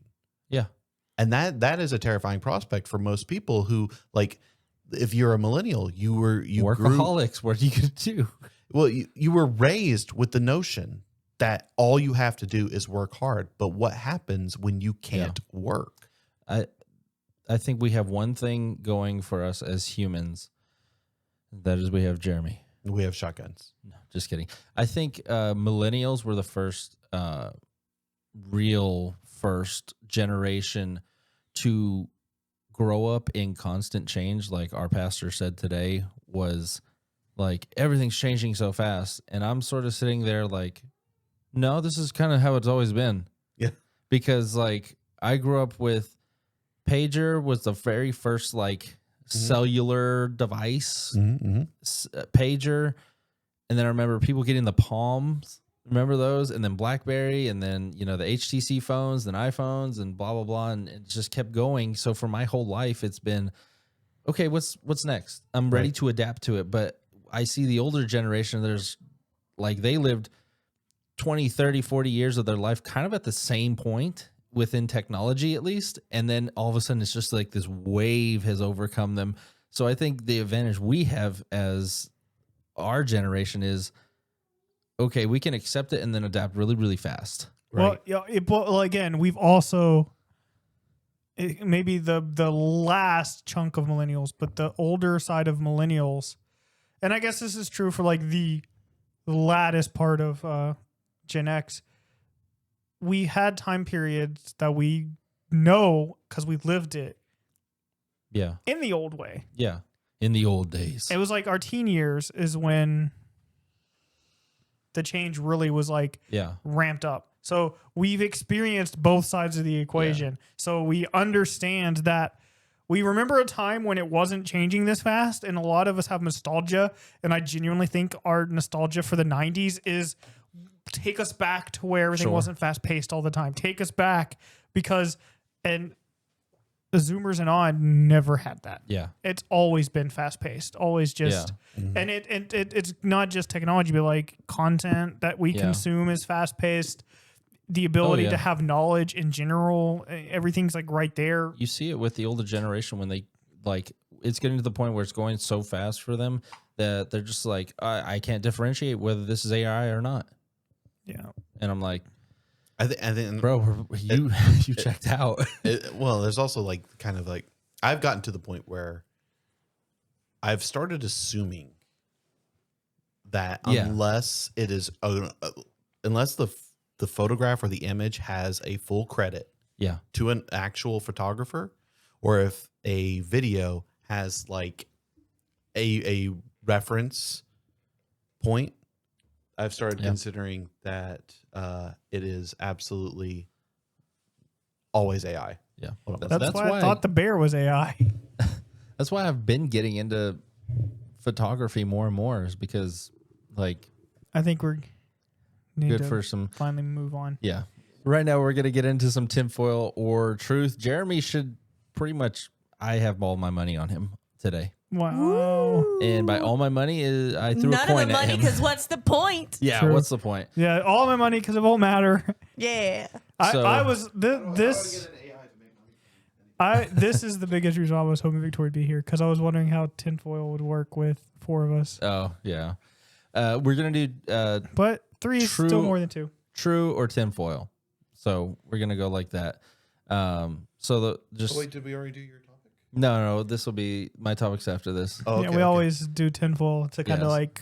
I see. So, just here's a blind question, just to I remember. Here's how it goes. You gotta explain the rules. That's what I'm doing. I'm just gonna give you a softball question so that you can say tinfoil or truth, and then people listening will know how to play. In the year 2030, money will not matter, according to Elon Musk. True. Tinfoil. According to Elon Musk. True. True. That's how you play, guys. We got this. I'm ready. So, like I said, my money is on Jeremy, and by my money is I went into my my piggy bank, which piggy banks need to make a comeback. I'm just gonna say that. I know that Whitney has a whole bunch. A friend of mine. Houston? No. Oh. She's not with us anymore. Oh no, I'm sorry. Too soon. Too soon, Jeremy. What? You got to make cash have a comeback before you have piggy banks have a comeback. Yeah. Right now, you said Houston, and then I started thinking of singing, and then I started thinking of Whitney singing terribly. Like right now, the instead whale of getting in the middle a of the kid field. a piggy bank, you just give them a crypto wallet. It's basically what it's going to be. Here you go, kids. And for your 18th birthday, there's a crypto wallet. That's only like 2 years away. I know. It's terrifying. It's a year away. Well, yeah. Like Yeah, 2 year and a years. half. Not even a year and a half. He's turning 17, okay? Yeah, And then 4 the months. next year he'll be 18. Yeah. All right, let's jump into these questions. The first one is, like I said, it's going to be true or tinfoil. So here is the headline.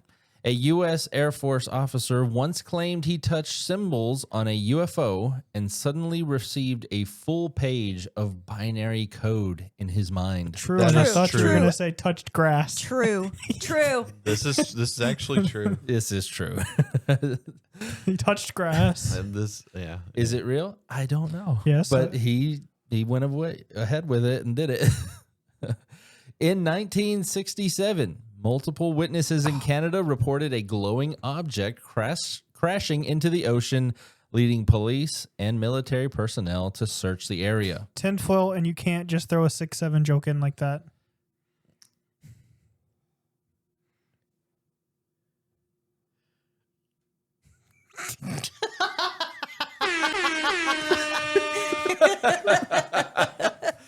We have so many pages on this thing now. I had to scroll. So you're saying tinfoil? Yes. What say ye? I'm going to say tinfoil. Yeah, tinfoil. This is true. This was the Shag Harbor UFO incident in Nova Scotia.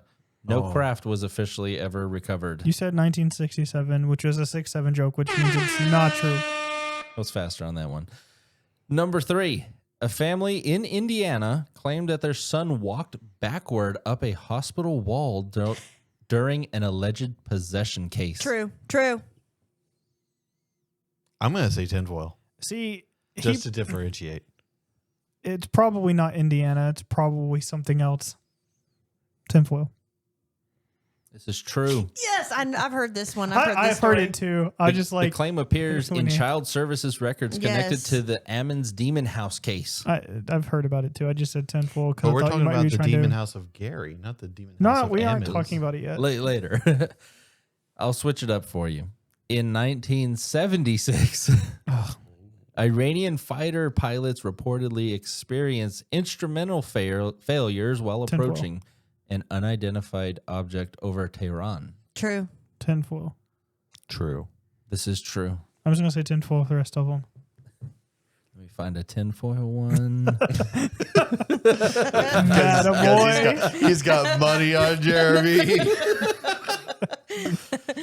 During the Rendlesham Forest incident, investigators found a perfectly circular patch where no plants would grow for more than 10 years. True. Tinfoil. True. Tinfoil. I told you guys what I was doing. He said he was going I to. knew that was a real incident, though. All right, last one. A British police officer once reported being chased by a UFO while driving his patrol car. Is this the same patrol car that Andrew saw that just That one appeared disappeared. and disappeared? I want to go with true. True. Was he wearing his hat? His derby? Yes. True. It is true. Alan Godfrey claimed a close encounter What in a England name. in 1980. Godfrey. Godfrey is a Godfrey. name. Godfrey. Gilbert. Well, Gilbert. Rest in peace, Gilbert Godfrey. True. All right. You guys ready for the last segment? Yes. This one's somewhat recent, too. I'm so ready. So, I was talking about the future. oh, So Jeremy talked about the past, yeah. about 50 years. No, 70 years. Yeah. You're going to talk about relatively recent, so the present. 2011. Oh, that's relatively recent. I was still in high school. If it's BC, it's not recent. What does BC stand for in this context? Before COVID. Boo. Boo. That was all fake. Fake news. Fauci. I plead the fifth. Good Lord. What, 111 times? Yeah. Jeez. So in 2011, LaToya Ammons moved into a small rental house in, guess where? Gary, Indiana. This is why You didn't give me time to guess. I think I've heard this one. I think. Well, she moved in with her mother and 3 children, so she just wasn't by herself. At first, her mother's 3 children or her 3 children Her or 3. 3 random children? it was grandma, mom, and 3 kids. Her mom just had 3 kids living in her house. Yeah. At first, the house seemed very ordinary, and then one day, flies began to appear. Just appear. They couldn't find out where they were coming from. Outside. They were Just not close just the windows. Yeah. Close the door when you come in, Well, kids. this happened to be the same house that your boy shot up 50 years earlier. Yeah. It's the holes in the wall Wow. that They they just never. moved it to Indiana from Kentucky. It was a mobile home. Touche. So they try to get rid of the flies. They put up those little strings that have the sticky glue on it. Couldn't get rid of them. They weren't gnats because, gnats are small. These were big, like horse flies. Yeah. If you've ever had a horse fly bite you, it's not pleasant. It's not as bad as a bee sting. And they're annoying because when you have like ceiling fans on, they just go like this underneath it. And it's like, go away. And if you're sleeping on a couch, they might fly in your mouth. Gross. Jessica knows exactly what I'm talking about. Our friend Steven, when we were teenagers, we had flies in our house all the time. That's why I was saying they fly in circles. I was talking from personal experience. And one time our friend Steve was asleep on the couch and his mouth was partially open. Poor guy. A fly flipping it. He immediately woke up and was and me and my sister who were like in the living room. Look how what he was a fly through. A fly flew into my mouth. So Poor Steven. I know about the flies being in the house. Oh gosh. Poor Steven. Again, don't keep the doors open. This won't happen. Yeah. So they had their doors closed, mostly due to it being the middle of winter. So everybody knows flies aren't really around during the winter. Yeah, they are in Indiana. In Indiana, though, so they all begin gathering around the porch in the middle of winter, which they did not have a porch that you could go under, just concrete. So that was weird. Then they thought, okay, I don't know why, but a bunch of flies are here. Can't figure it out. The family said they tried to kill them. They would spray them. They would put traps out. They just kept coming back for whatever reason. And these weren't small. They were big. So after that, they kind of left that alone, but a little while after, a few weeks, they began hearing footsteps in the basement, which if you're all upstairs and you hear footsteps downstairs, you call Jeremy's guy, Billy Ray, and you start blasting. Going back to that guy again? Yes. How loud are those footsteps, though? Like, if you're upstairs and you're hearing it, I don't know. There, I don't know. I'm pretty sure some of your neighbors can hear your kids from upstairs. Not the footsteps, though. I would not be surprised. So that reminds me of a joke my grandfather and his brothers played on their mother. He grabbed his younger brother and they went outside. He put his feet in mud and he put him upside down and put his feet on the ceiling and had him walk. And his mother thought there was demons. Funny thing is, they all turned out to be pastors later. That's funny. In life, but they were practical jokers like that. So maybe they're walking like that underneath that. Yeah, maybe they're walking upside down. So they hear the footsteps in the basement. They keep going down in the basement to figure it out. They can't find anybody down there. The next thing that kept happening was doors kept opening by themselves, like fully shut doors, just clicking open. And that happened to my buddy Alex. I'll have to tell you guys or tell you about this whenever this is over. Everything that's happening, we've had happen to ourselves. Give us something new. Latoya's mother claimed that she saw a shadow man moving through the living room, but she ended up calling the cops. The cops came out and couldn't find anybody in the house. Searched the whole place. Nobody was there. What do you tell the cops in that, though? Like, cops, there was a shadow man. Yeah, there's somebody breaking into my house, I guess. Okay. I mean, that's what I would tell them. Yeah. So then the see children a began figure, you acting don't. strange. You know something's up when the kids start acting weird. Their eyes began to reportedly roll back in their head while they were sitting on the couch or at dinner, which that's creepy. Their voices changed. They talked a lot about death, violence, and invisible people in their house. That's okay. You know how like the Salem witch trials essentially started with like a couple girls essentially saying that like the devil had appeared to them and tried to make them into witches, and then they're like, but we know who the real witches are, and they started pointing out all the different people in the community. That's what that sounds like. It's like these kids watch one too many scary movies and they're like, I know it will freak mom out. Yeah. So after all that happened, LaToya and her mother claimed that one of the daughters was lifted above her bed while she was unconscious by an unknown force, like full levitation. That's what they claimed. No obvious video or photos of that because that would be too easy. But the family became convinced that the house was filled with demons. So, guess what they go do? Get an exorcist. They go to psychics. Oh. The wrong thing to do.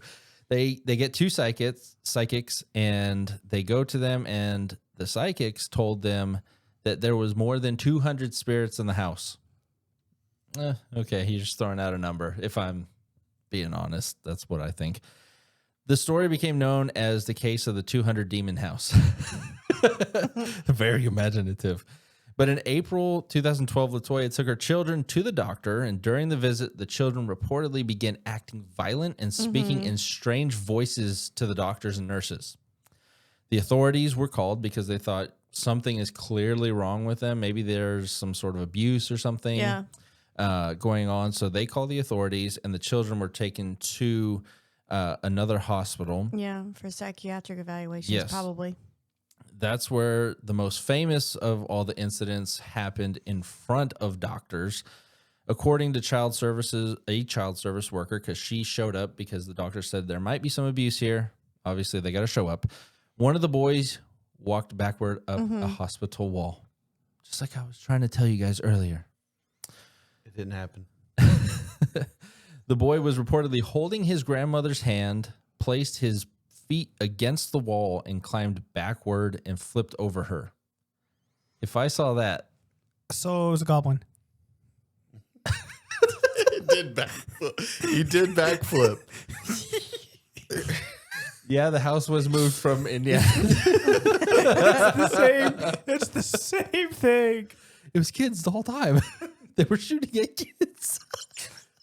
Everyone knows that kids are invincible, and when you shoot them, it makes like sounds of tin cans. Poing. Only when I'm wearing my helmet. Oh my. So these are all horrible comments. yes. So the child services worker actually wrote down a report of what happened because she was in the room, and she 100% verifies that was what happened. The kid walked up the wall backwards and flipped over his grandmother. Everybody around thought this was obviously super weird, so they strapped the kid down to the table, and they're like, "You're not moving for a while." The witnesses were nurses, obviously the family, and the social worker. The children were later removed from LaToya's custody because they didn't really know what to do. There's hardly any laws saying if something spiritual is happening, then do XYZ. You know, you can't. Well, they honestly didn't look at it spiritually. I mean, they were looking at it more from a psychiatric point of view. Yeah. And when you have kids that previously did not have these behavioral issues and then suddenly start having these things, it points to some form of trauma. Yeah. So if they didn't know what was going on with them, then, I mean, I'm not saying I agree with it or that it's right, but their whole thought process was, let's remove them from this environment and let's remove them from whatever potential triggering thing is happening. Yep. So the psychologists interviewed the kids each, and they had a few different hypotheses about it. Some of them believed that they were acting on their mother's belief because their mother was super religious. Mm-hmm. Others of them were convinced that the kids were acting possessed because they were pressured by the mother, which almost kind of like a weird religious Munchausen's by proxy type deal. Yeah. So there wasn't like an official haunting of the house yet, but that's sort of what they're trying to put into their hypothesis. because they could never come back and say like the kid didn't walk up the wall. Obviously, Right. that just by natural laws that should not happen. But I will say, from personal experience, adrenaline is, you can do some wild things. Oh, yeah. And you can have like this really weird burst of like superhuman strength where you do stuff, even like little kids. So like, I Oh, don't yeah. think you're gonna backwards walk up a wall though on adrenaline. This was like to 8 feet is what they're saying. And this kid is, a small child. okay, well, the way you explained it, the way I'm picturing in my head was just like this big and then the flip. Picture Spider-Man walking backwards up a wall Okay. and then That's flipping a over little screen. So Remember Sabrina I do. and her clinging to the roof of a car? I do. that sounds like that. Yeah, Is I what's do. happened. And I also I don't think that's remember- adrenaline. No. And I also remember like it took what 4 or 5 men to, keep. Yeah, no, that Yeah. was the thing. So psychologists had their opinions on everything. But the police officers who had been called before to investigate the man in the house decided that they were going to go back with the social worker to check it out and see, was there any signs of abuse or neglect going on, whatever. The police officers get there and instantly they think that something's off with the place. They couldn't find anything tangible like It's the holes in the wall from the shot. Sorry, we keep going back to it, but yeah, when they got up and they could see the living room from outside. sorry. I can't help it. It just keeps being a perfect setup. So they get there. There's no signs of abuse or neglect or anything like that. There's some religious, like Bibles and, little religious sayings and stuff like that, but nothing that's like pointing to, hey, you abused them in any way. But the captain, who was Captain Charles Austin, again, two first names, don't really trust him. Just my opinion. He reportedly became convinced that something paranormal was happening. So what does he do? He decides that he's going to radio in and say that he's going to stay there and investigate a little bit longer. The officer claims that when he went to get his radio, it would not work inside the house. So he gets his partner's radio. His radio does not work inside the house. Nothing that they had equipment-wise worked inside the house. They both reported hearing unexplained noises coming from the basement as well. They go down. There's nothing there. No signs of animals or anything in the house, so they don't know what to do with that. They actually get a photograph of what appeared to be a shadowy figure standing in the house after they left. So they actually have a photograph of it. Skeptics later, they want to say, oh, they just made this up or it's photoshopped or whatever. But by all accounts, they didn't have any proof of that. But they do have a photograph of what looks like a person there. Then the family calls a Catholic priest named Father Michael, and I can't say his last name, Maginot. Sounds odd. Maginot. He becomes involved. He interviews LaToya. He goes to the house, and eventually he believes that the family was dealing with something demonic, of course. So he performs. Excuse me. Yes, he performs one of those. And he performs a exorcism, and the first one doesn't work. Go figure. So he does 3 more that don't. 3. Yeah. Wow. Like, I didn't get it the first time. We're going to go back and do it again. So he performed several exorcisms. And according to him, every time he did an exorcist, LaToya would react very violently. So the mom was acting violently. And she got even more violent when he put a crucifix against her head or on her body and instantly was calmed when he removed it. So he's thinking she's possessed now and tries to do an exorcist on her. Nothing really happens there. The family eventually begins to just say, forget it, we're moving away. So the family moves away and the exorcisms were completed. And LaToya said that after the last exorcism, the activity completely stopped. Was there holy water? Yes. Don't know if it worked. I don't want to give anything Yes. away, but I have a question. Yeah. When you're done. Okay. She later regains custody of the children. Evangelicals and Christians say that the exorcism worked, but that there was still some things going on, that maybe there was some abuse there or whatever. The point is that they don't think everything was dealt with. Personally, my beliefs, I don't think everything was dealt with, but that's separate. Skeptics point out several things that changed at the time. The family left the house. Children received psychological care. Child services became involved, and their environment changed completely. So that's sort of like the explanation that people that don't believe in the spiritual give for it. They're like, oh, yeah, you change the environment. Social services gets involved. The mom changes her way of raising the kids. That's it. But there's also other problems with the story. People who lived in the house before LaToya reported nothing unusual. People that lived there afterwards have also said that there's been nothing unusual. So, insert a scientist who is a pseudoscientist, because I've never heard of this guy when I did a search on him. Scientist Davis Bernard. Very odd name. Just scientist? That's literally what I Like, found. I am science man.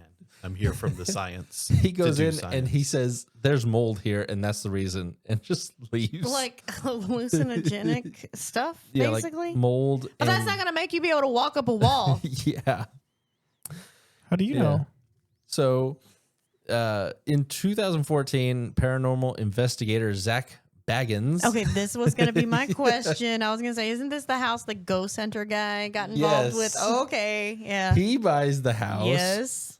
And Stays the night in it or something. Yeah, 2 years later, he demolishes it. Yes. Okay, that was my question. Was like, wait a minute, isn't this the house that the ghost hunter guy bought? Couldn't get anything to happen in, and then was like, Yeah. yeah. Yeah. So he. So now you'll never know because Yeah. Well, they he destroyed demolished it. it because there was holes everywhere.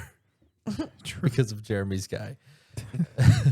But that decision made the case. Billy against- Ray. He Billy keeps- Ray. Remember, they were a holy family too. No Amer- drinking in this house. True. American legend. Billy Ray. They couldn't decide on Glenn or Lenny, so they called him Glenny. I thought they said it was a girl though. It was. It was a guy. It was They Glenny. wanted a boy. in Yeah, fact. instead of Glennis. I just thought it was just like a nickname for Glennis. No, they wanted to name it. They wanted Lenny.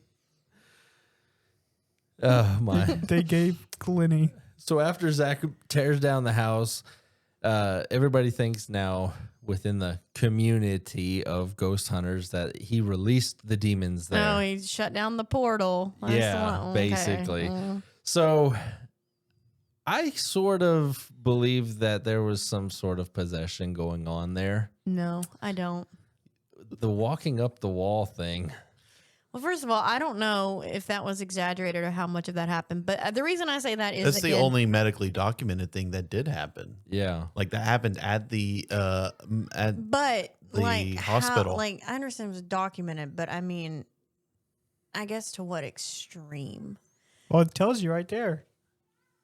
it's anecdotal, but Yeah. I mean it's anecdotal by credible witnesses who have no reason to lie about it. Yeah, but I also know Which is that all that when- you need for your Bigfoot sightings. listen. Whoa. I also, whoa. That sounded look, personal. Look, They listen, didn't have to listen. be credible. Listen, I also Incredible. know that we could easily have said that our 2-year-old at the time was possessed. I tend to be a little bit more skeptical and not assume everything is supernatural because I've seen enough to know it's not always that way. You've never watched an episode of Supernatural No, day I in mean, your life. Look, and I've also seen the supernatural. Like I've seen I it. just said so you haven't. No, I've seen no. all 15 seasons. I don't like that. I don't watch that show. Wow. No, I'm just Hardcore saying, fan. like I've been around legitimate, like Jeremy said, Sabrina. I've been around legitimate. Teenage witch. She was She was. something I'm so for sorry. real. For the squeaky laugh. But I've seen I've seen when it's legitimately spiritually involved, and I've seen when it is just simply medical. So I'm Counterpoint to back to when you said the family before, the family after didn't do anything, and that kind of was like, it's nothing. Sometimes spirits follow people. Yeah, this is 100%.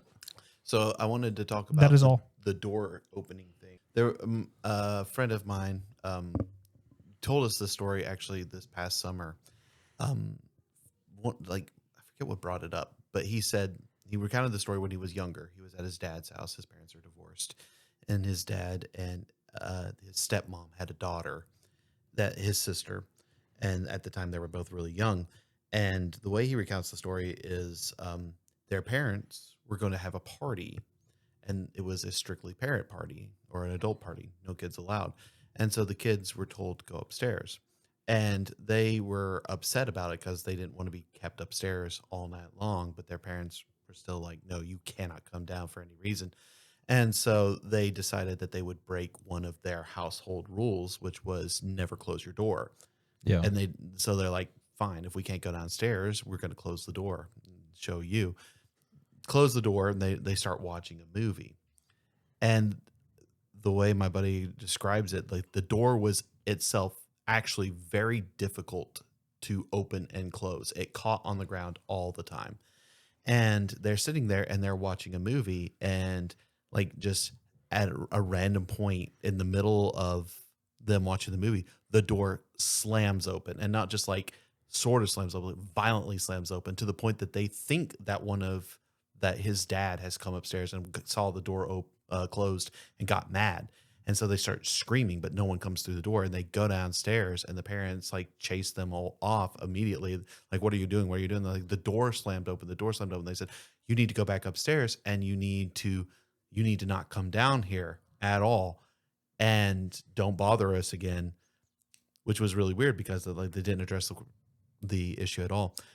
What turned out that Alex found out later was his dad and his stepmom were hosting a seance downstairs. I was about to say they were hosting. Were they doing? They were. That's wild. They were hosting a seance, and that's when the door slammed open. And that's probably why they didn't want any kids down there too. That was exactly it. Oh my gosh! It was just a weather balloon. Probably. And we don't have to include that either. But no, that's cool. In like the grand conversation of like possession, spirit, like supernatural events. Do you guys happening. think that Ouija boards are legit? I've seen them being sold at Five Below at Halloween Town. So- Yes, I believe in Mario's brother. This is my take on Not stuff like that. Ouija. You know how in the Bible it says Jesus could not do miracles where there was unbelief? I think the opposite is true. He can do miracles where there is. Yes. But I think that the enemy, Satan, demons will mimic that, and they will take people's beliefs and Open doors. he is the grand deceiver. Now, whether there's any power there is almost based on your belief. Because you can give power to anything. I mean, people do it with idols, with entertainment, with whatever. Money. All the time. So I think that if you are looking to contact something outside that is not of God and that is dark, you will find an avenue to do it. We say on podcasts regularly when we're talking about this stuff, don't go looking for this stuff. Don't go messing with it. Yeah. I think in the same vein that God honors somebody who is genuinely hungry and looking for him, and he will meet them wherever they are at, the enemy will do that for you too. He will make it easy. And it's weird because, like, I think that a lot of times, and especially as it pertains to Christian faith, that whenever there are superstitions that are rooted in Christian faith, but we just the same as it is like in the Salem witch trials, and there's like if you look into like early American history, there's like a lot of ideas about like people like encountering the demonic or the spiritual in early colonial America. Like that's like a big prevalent idea that happens in early American literature and that kind of stuff. But I think that whenever you have grounded superstitions in Christianity, you inevitably invite spiritual confrontation that oftentimes people who are in those situations, who harbor those superstitions, are not spiritually mature enough and prepared for. Yeah. Like you open yourself up. It's almost as though like whenever you're walking around with a Bible, a rosary, and everything, like, and you're acting hyper superstitious based on Christian, like, and I'm not talking about like actual biblical Christian, but like culturally Christian ideas. You put up like a great big vacancy sign, above your head for like demonic attack. I agree. Taking it really serious right now. I agree, Jeremy. Don't wear a vacancy sign for demons. And don't buy the purple uwu $5 Five Below Ouija board. Or the more expensive ones that aren't uwu.